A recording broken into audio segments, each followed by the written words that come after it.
할렐루야. 네, 오늘은 오순절 성령 강림 주일입니다. 우리 호산나 성가대가 우리 힘찬 찬양을 불러주셔서 정말 오순절 성령 강림 주일을 맞은 기분이 납니다. 본래 오순절이란 유대교의 절기였습니다. 오순절은 6월절 다음 날서부터 계산해서 오순, 사순은 40일, 오순은 50일, 그래서 6월절서부터 50일째 되는 날로서 구약 성경에서는 맥추절이다 혹은 칠칠절이다 라고 불리기도 했습니다. 민수기 28장 26절은 이 날을 핫곡식의 날이다 그렇게 부르고 있는데, 그 이유는 첫 보리를 수확하는 시기였기 때문이었습니다. 이스라엘 사람들은 오순절을 지킴으로써 약속의 땅 가나안에서의 첫 수확을 상기시키면서 하나님께 감사를 드렸던 것이죠. 그러므로 출애굽한 이스라엘 백성들에게 오순절이라고 하는 것은 가나안 땅에서의 새로운 삶을, New Start, 새로운 삶을 의미하는 그런 날이었습니다. 오순절의 의미가 이렇게 새로운 출발이다 라고 하는 그런 의미에서 생각해 보면서 성령 강림의 사건이 오순절에 일어났다고 하는 데는 큰 의미가 있다고 봅니다. 왜냐하면 오순절이 이스라엘 백성들에게 새로운 삶을 의미했듯이 오순절 성령 사건은 예수 그리스도를 중심으로 하여 모인 교회가 새로운 시대의 장을 열었다, 이제 교회가 새로 시작되었다라고 하는 귀한 의미가 되는 것입니다. 교회의 역사는 우리가 잘 알듯이 오순절 성령 강림 이후에 시작되었기 때문입니다. 새롭고도 놀라운 일을 시작하게 하는 성령의 역사가 새로운 출발을 의미한다 라고 하는 그런 의미에서 이 성령 강림절에 성령에 대해서 다시 한번 생각을 해 보았습니다. 그리고 성령을 다음과 같이 제가 한번 정의해 보았습니다. 성령은 가능성을 가능케 하는 힘이다. 사실 가능성이 있다고 하는 것과 가능하게 되었다고 하는 말은 완전히 다르지요. 무한한 가능성이 있다는 말 자체가 곧 그 모든 가능성이 저절로 다 이루어진다는 것이 아닌 것을 우리가 잘 압니다. 가능성이 있다는 것과 그것이 가능하게 되었다는 것과는 different story란 말이에요. 실현되지 않은 가능성, 발휘되지 않은 잠재력은 아무런 의미를 갖지 못합니다. 예를 들어보지요. 로켓을 한번 생각해 보십시다. 로켓은 멀리 날아갈 수 있는 가능성을 가지고 있습니다. 그런데 로켓가 점화되지 않으면 로켓은 날아가지 못합니다. 날아갈 수 있는 가능성만 가지고 있는 로켓, 그것은 고철에 불과합니다. 폭탄도 마찬가지예요. 엄청난 파괴력을 일으킬 수 있는 잠재력을 가진 무기입니다. 그런데 폭탄에 점화가 되지 않으면 그 폭탄은 파괴의 잠재력만을 가진 위험한 고철이 되는 것이죠. 멀리 날아갈 수 있는 가능성을 지닌 로켓을 실제로 날아가게 하고, 또 파괴하는 잠재력을 지닌 폭탄이 실제로 그 엄청난 힘을 발휘하게 하는 것은 그곳에 심지에 불을 붙이는 것이죠. 심지에 불이 붙여질 때에 그것들이 가진 가능성과 잠재력은 마음껏 표현되며 발휘되는 것입니다. 가능성을 가능하게 만들어주는 힘이 바로 점화에 있다고 말씀드렸는데, 마찬가지로 성령의 역사는 성도들에게 있는 무한한 가능성에 불을 붙여주고 그들이 가지고 있는 잠재력과 가능성이 마음껏 표현되도록 도와주는 힘이라고 우리가 볼 수가 있습니다. 오늘 설교의 중심적인 메시지가 되기 때문에 제가 이 센텐스를 다시 한번 읽어드리겠습니다. 성령의 역사는 성도들에게 있는 무한한 가능성에 불을 지펴주는 것이고, 또 성도들이 가지고 있는 잠재력과 가능성이 마음껏 표현되도록 도와주는 힘, 그것이 바로 성령의 힘인 것입니다. 실제로 오순절 성령 강림 사건을 통하여서 이런 일들이 구체적으로 일어났습니다. 오순절의 성도들에게 임한 성령은 그들 마음속 깊은 곳에 잠재되어 있었던 예수 그리스도에 대한 사랑, 예수 그리스도에 대한 믿음, 예수 그리스도에 대한 헌신을 불붙여 주었습니다. 열심을 불붙여 주었습니다. 저들이 갖고 있는 담대함에 불을 붙여 주었습니다. 그들로 하여금 부활하신 예수 그리스도를 증거하는 삶이 뉴 스타트, 새로운 삶이 시작되도록 도와주었던 것입니다. 그리고 예수 그리스도를 구체적으로 고백하는 성도들의 모임인 교회가 구체적으로 시작되는 그런 모멘텀이 되었던 것이죠. 그리고 그 이후에도 교회가 점점 더 확장되어져 가고 또 부흥되어져 가는데 성령께서 역사하셨던 것입니다. 오순절 성령 사건 이후에 가능성을 가능케 하는 힘을 가장 먼저 체험한 사람이 바로 베드로였습니다. 그래서 사도행전 2장에 보면은 오늘 읽은 그 말씀 성령 강림 그 이후에 이제 베드로가 설교하는 그 설교가 쭉 기록되어 있습니다. 우리는 베드로가 보여준 그 담대함의 놀라움을 금치 못합니다. 완전히 새로운 사람이 되었어요. 왜냐하면 베드로는 예수를 3번씩이나 부인한 경력을 가지고 있기 때문이죠. 또한 그가 설교한 그 내용이 복음적으로나 신학적으로나 논리적으로나 손색이 없는 훌륭한 설교임에 감탄을 합니다. 여러분, 오늘 읽은 그 본문 말씀 이후에 베드로의 설교를 한번 자세히 분석하며 읽어보세요. 정말 신학적으로나 복음적으로나 논리적으로나 손색이 없는 그런 훌륭한 설교입니다. 우리가 왜 이렇게 놀라느냐? 왜냐하면 우리는 그가 배우지 못한 무식한 어부였다고 하는 그런 생각에 우리가 사로잡혀 있기 때문입니다. 그래서 우리는 이런 생각을 하기 쉽습니다. 오순절 성령의 역사가 비겁쟁이 베드로를 용감한 자로 만들었고 무식쟁이 베드로를 유식하게 만든 것이다라고 생각하기 쉽습니다. 그러나 그런 것이 절대로 아닙니다. 베드로는 본래 용감한 사람이었습니다. 성격이 활달하였던 사람이었습니다. 앞에 나서기를 좋아하고 좋은 리더십을 가졌기 때문에 예수님의 제자 중에서 가장 반장 역할을 감당했던 것을 우리는 잘 압니다. 그는 본래 용감하며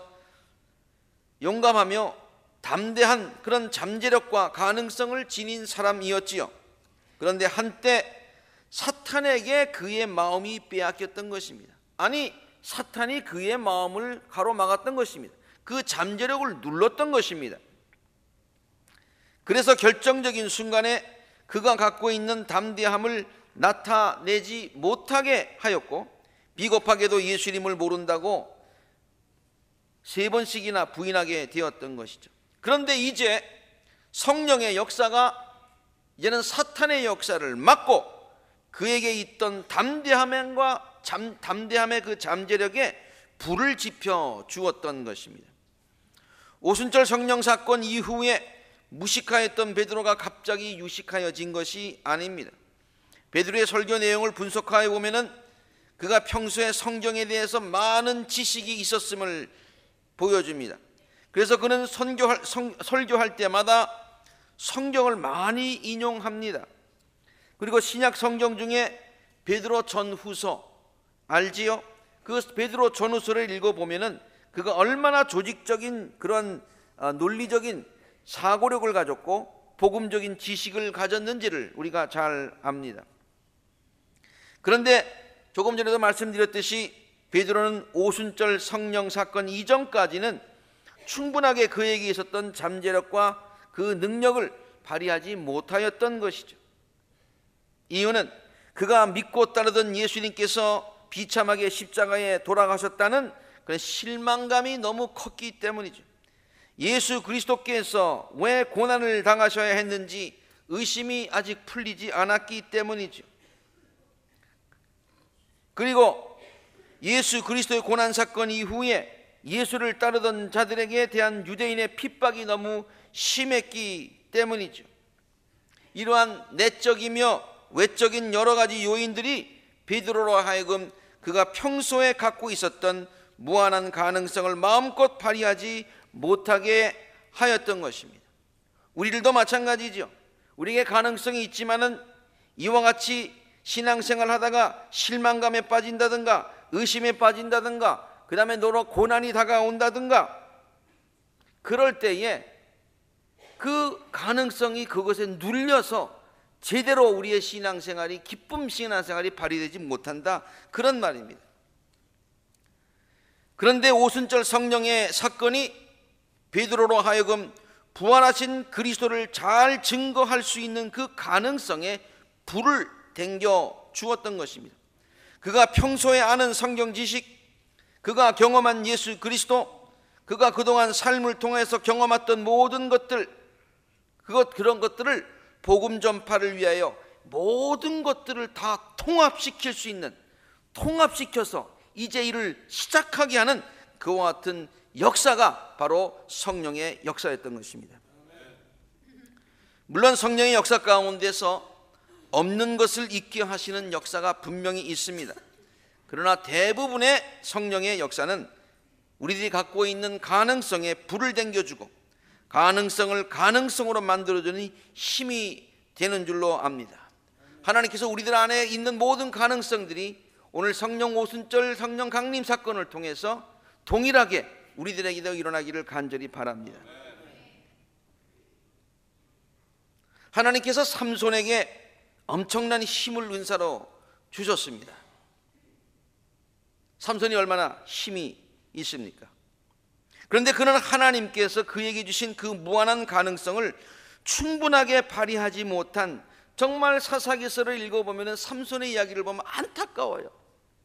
정말 가능성 있는 사사인데, 더 큰 일을 할 수 있었는데 왜 못했을까? 마지막에 그는 블레셋 사람들에게 잡혀서 두 눈이 뽑힌 채 조롱거리로 전락하게 됩니다. 이제 많은 사람들이 삼손의 재주를 보려고 다곤 신전에 몰려들었습니다. 심한 절망감과 수치감이 그를 억눌렀지만은 그는 그래도 마지막으로 하나님께 회개의 기도를 드리며 자기의 성령을 부어달라고, 하나님의 영을 부어달라고 간절히 기도합니다. 그런 다음에 삼손은 그 신전을 버티고 있는 가운데 두 기둥을 하나는 왼손으로 하나는 오른손으로 붙잡지요.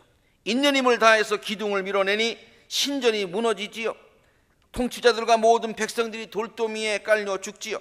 삼손이 죽으면서 죽인 사람이 그가 살았을 때 죽인 사람보다 더 많았다고, 놀라운 일이 벌어졌다고 성경이 기록을 하고 있습니다. 어떤 분들은 이렇게 얘기해요. 삼손이 두 눈이 뽑힌 이후에 옥에서 있으면서 머리털이 좀 자랐대요.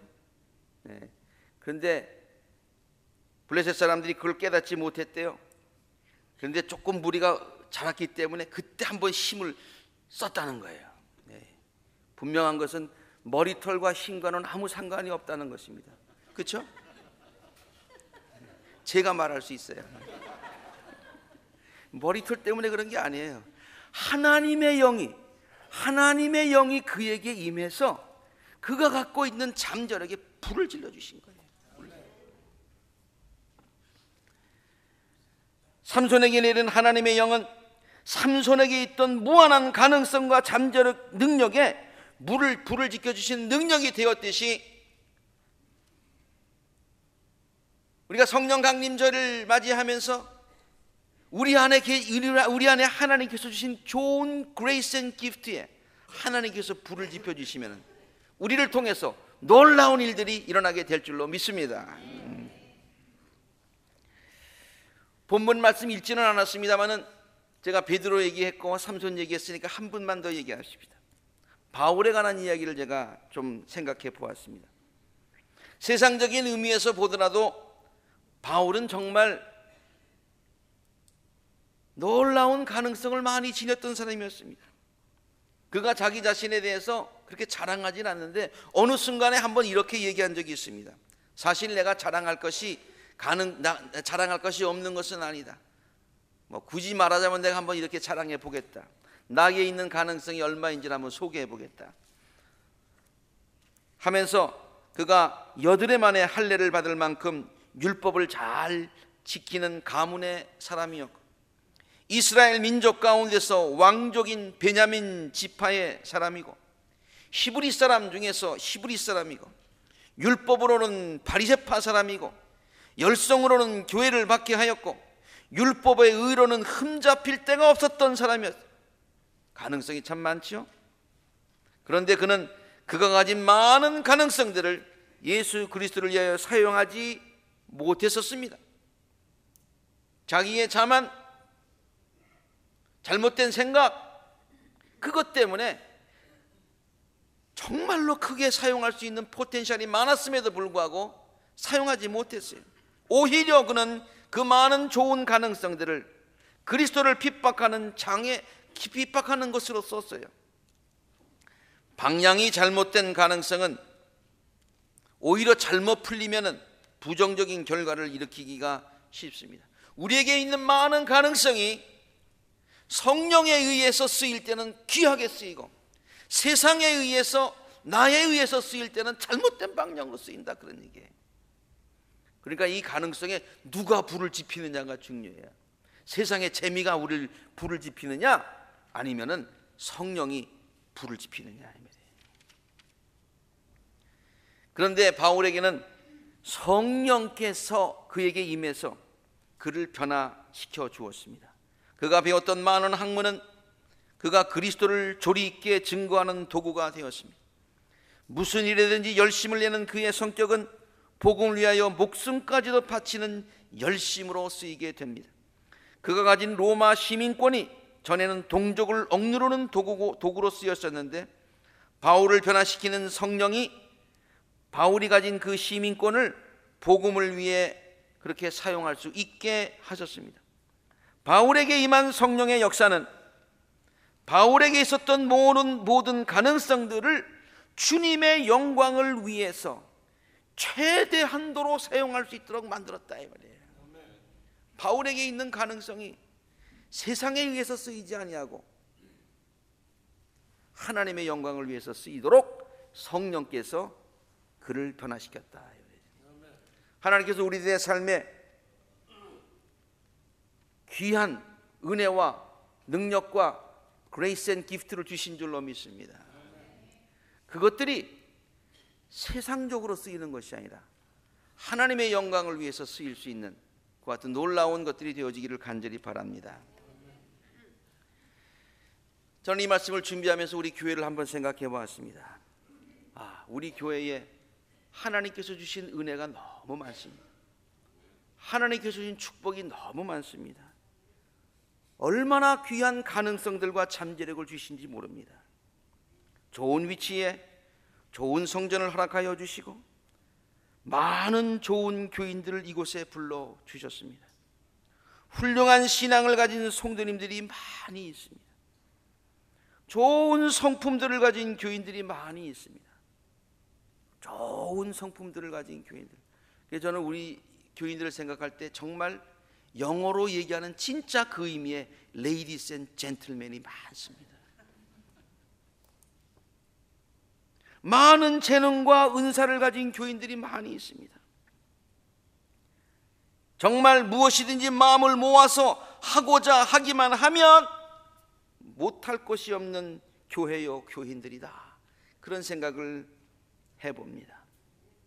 그러나 제가 앞에서도 말씀드렸듯이 가능성이 있다고 하는 그 자체가 곧 모든 것이 다 가능해진다는 말이 아니라는 것 우리가 잘 알고 있지 않습니까? 가능성이 있다는 말과 가능하다는 말은 비슷한 말 같지만은 하늘과 땅 차이예요. 하나님께서 물론 그동안에도 우리 안에 있는 많은 가능성과 잠재력을 성령께서 사용하여 주신 줄로 압니다. 그러나 좀 더 우리가 간구하고 하나님께 기도할 것은 우리 교회에 하나님께서 성령을 더욱 충만하게 부어주셔서 더욱더 성령으로 충만하게 역사하여 주셔서 우리에게 가지고 있는 가능성이 맥시마이즈 되기를 간절히 바랍니다. 최대 한도로 활용되어지기를 바랍니다.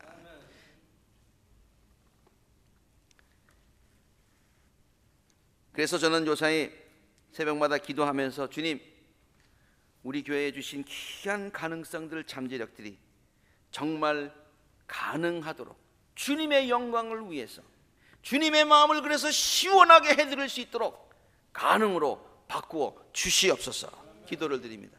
여러분들도 저와 같은 동일한 기도를 매일 주님께 드리실 수 있기를 바랍니다. 개인적으로 보더라도 우리 한 사람 한 사람 하나님께서 우리들에게 귀한 은사들을 많이 주셨습니다. 좋은 것들을 많이 주셨습니다. 어떤 분들은 내가 가진 게 뭐 좋은 게 뭐가 있어 그렇게 생각하실지 모르지만 하나님께서 우리에게 귀한 것들을 주셨습니다. 어떤 때는 마음이 강팍해져서 드라이해져서 남들을 사랑할 수 없다라고 그렇게 생각되어지는 때도 없지는 않지만은 그래도 가만 생각해 보세요. 하나님께서 우리 안에 남을 사랑할 수 있는 잠재력을 주셨습니다. 어떤 때는 짜증나고 어떤 때는 모든 사람이 귀찮지만은 그래서 남들이 한 것에 대해서 참 불만스럽고 오해할 때가 많이 있지만은 절대로 그래서 그를 용서할 것 같지 못하지만 그래도 가만 생각해 보세요. 하나님께서 우리 마음 한 구석에, 아니 귀한 구석에 상대방을 다 이해할 수 있고 다 용서할 수 있고 다 베풀 수 있는 그런 가능성을 우리에게 주신 줄로 믿습니다. 나만 알고 내 것만 알고 남에게는 하나도 주지 않는 그런 이기적인 마음이 있는 것 같지만 그러나 가만 생각해 보세요. 가만 생각해 보세요. 그래도 내 마음 한구석에, 아니 가장 중요한 마음 깊은 곳에 하나님의 영광을 위해서, 이웃을 위해서 나의 삶을 드리고자 하는 그런 간절한 마음이 그 마음 가운데 있다 이 말이에요. 하나님이 그 가능성을 우리에게 주신 줄로 믿습니다. 그런데 이런 모든 것들이 우리에게 귀한 가능성들이 있는데 사탄의 역사로 인해서 사탄의 역사가 우리를 꽉 눌러요. 그런 가능성들이 나오지 못하게. 안 돼, 이거 안 돼, 이거. 그리고 우리 안에 내재되어 있는 죄성, 이기심, 질투심, 미움, 이런 것들이 그러한 사랑의 마음, 용서의 마음, 이해의 마음, 남들을 도와주려는 마음을 꽉 누르고 있다 이 말이에요. 그런데 이런 귀한 가능성들이 우리들의 삶에 현실로 나타나려면, 이러한 가능성들이 현실로 나타나려면 성령께서 우리들의 심령에 충만히 임해야 되는 줄로 믿습니다. 우리들의 심령이 성령에 의해서 깊은 감동을 받으면 사랑할 수 없는 사람까지 사랑하는 힘이 생깁니다. 다른 사람을 이해하고 용서하는 넓은 마음이 물이 바다를 덮음같이 우리들의 마음을 가득하게 덮게 될 줄로 믿습니다. 성령이 우리들의 마음에 충만하면 이기적인 우리들의 본성은 사라지고 하나님의 나라와 의를 위하여 헌신하며 희생하는 삶을 살 수 있게 되는 것입니다. 저는 이 말씀을 생각하면서 빌립보서 3장 3절의 말씀이 생각났습니다. 하나님의 성령으로 봉사하라. 이 말을 다시 바꿔 얘기하면은 하나님의 성령이 우리에게 임하시면 우리들의 마음속에 있는 봉사하고 싶은 마음에 불이 지펴지고 저절로 봉사하게 된다, 그런 얘기예요. 하나님을 향한 넓은 마음, 열린 마음, 그 마음을 하나님께서 성령으로 불을 붙여 주셔서 하나님께 환하게 열린 마음. 하나님, Here I am, Lord. Send me, O Lord. 나의 것을 사용하여 주십시오. 하나님께 모든 것을 바칩니다 라는 그 마음이 언제 생기느냐? 성령이 우리들의 마음을 열어주실 때 생긴다 이 말이에요. 그러므로 우리에게 있는 가능성이 가능으로 나타나려면 우리의 심령이 성령으로 충만해야 되는 줄로 믿습니다. 우리 교회가 성령으로 충만해야 되는 줄로 믿습니다. 성령의 불을 우리들의 심령에, 우리들의 교회에 앉는 것은 뭐 이상하게 행동하는 것이 아니에요. 성령의 강한 역사가 우리들을 움직여서 하나님의 선한 일을 하게 하신다. 뉴 스타트, 새로운 시작을 하게 하시는 줄로 믿습니다. 오늘 오순절 성령 강림 주일을 맞이하여서 모든 성도님들이 성령의 강한 역사를 사모하실 수 있기를 간절히 바랍니다. 그리고 실제로 그 사모하는 성령의 역사가 우리들의 삶 속에 실제로 체험되어지기를 간절히 바랍니다. 그래야 해서 우리들의 가능성이 가능으로 바뀌는 귀한 변화가 우리 안에 있게 되기를 주의 이름으로 축원합니다. 주님을 위하여서 항상 성령이 충만하여서 주님을 위하게 되고, 또한 주님을 위하여 우리들의 가능성이 항상 최대한도로 발휘될 수 있는 복된 제단과 우리 아콜라 재단의 모든 성도님들이 되시기를, 우리들에게 무한한 가능성을 주시고 또한 성령을 선물로 주셔서 그 가능성을 가능으로 바꾸어 주시는 우리 주 예수 그리스도의 이름으로 간절히 축원합니다. 함께 기도하십시다.